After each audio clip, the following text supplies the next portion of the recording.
The vandals came and struck cars all along this side of the street. The fire chief says that what was actually burning was dust. You can see that the garage with the cars in it was also destroyed. The storm sure did a number on this tree right in front of the Lane post office. That's when everybody started rushing out of the water to try to help him. The number one place these runners want to be is here at the finish line. The 5 candidates will square off in the Republican and Democrat primary. All of the drill bits also fell out, and they had to recover them. You can barely recognize right here is the front door of the house. And if convicted, they face 10 years to life in prison. Crews were called out to the Roosevelt Bridge after a report a man had gone into the water at Lake Texoma and never resurfaced.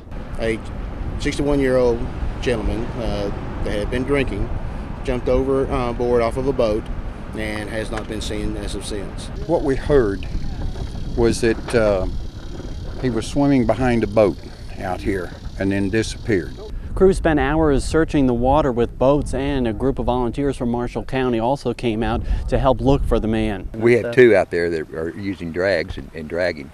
And then the Highway Patrol has side scan radars that shoot to the side and can see things in the water. The man was said to have gone into the water south of the bridge. Boats were looking all around the area for any sign of him. Depending on how long the body's down and how far the body went, the current can travel with it, can make the body travel with it, and when it starts to surface, then you got the wind that can push in other directions also. It depends on the water temperature and the size of the person.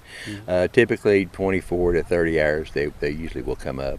As the sun set and there was still no sign of the man, the boats started coming back in.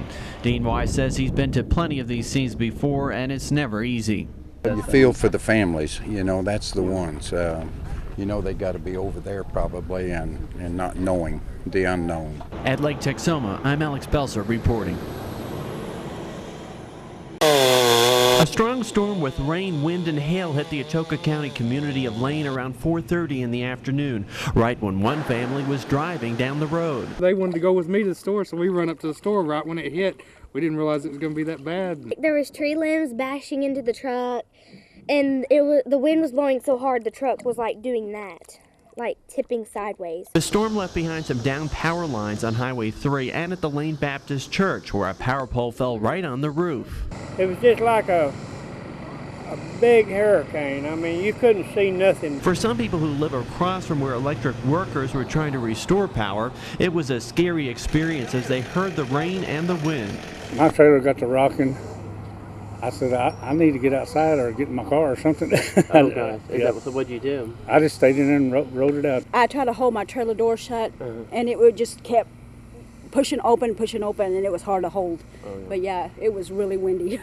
And the storm sure did a number on this tree right in front of the Lane post office. You can see how it pulled it out right by the roots. The Lane fire chief says he was watching as the wind seemed to shift, and suddenly the skies let forth. A lot of wind and rain all at one time, and with the hail mixed in, and as it switched, that's when it started doing the damage. It switched from the north to come straight south. For one family, they're left with a memory of a quick drive to the store. They're glad they got through. You couldn't see up the road. You couldn't see 2 feet in front of you, and limbs was blowing across the road. In Atoka County, I'm Alex Belser reporting. If there's a speed limit sign, but you can't see it, should you still get a ticket? Driver James Lawrence says no. I just don't want to pay a ticket I don't believe I deserve. Lawrence says he was on cruise control heading down Highway 69 at night when a Bells cop pulled him over and clocked him going 76 in a 65-mile-an-hour zone. But he says he never saw this sign. It's covered up. You can't see the speed limit. I don't think they can enforce a ticket. You can't see it until you're right up on it. And when you're going 70 miles an hour, it passes by you real quick, especially at nighttime. Lawrence says he told the cop about the tree covering the sign, but the officer still wrote him a ticket. Then he took a picture of it to bring to court, but the judge wasn't persuaded either. She said, well, you still were speeding even if you were going through the county at your speed, you're still speeding. Because you can still see the speed limit sign, although you pass the branch, you can still see the speed limit sign. Police say Lawrence should have been paying closer attention and that it's up to the state to take care of speed limit signs. The sign was still maintained, it's just the tree stuck out a little bit further than usual. They say drivers who aren't paying close attention to the road are more likely to get into an accident. Lawrence says the speed limit part shouldn't be on the right side. The judge changed the ticket to going 76 in a 70, but Lawrence says he's still on the hook for $189. In Bells, I'm Alex Belser reporting.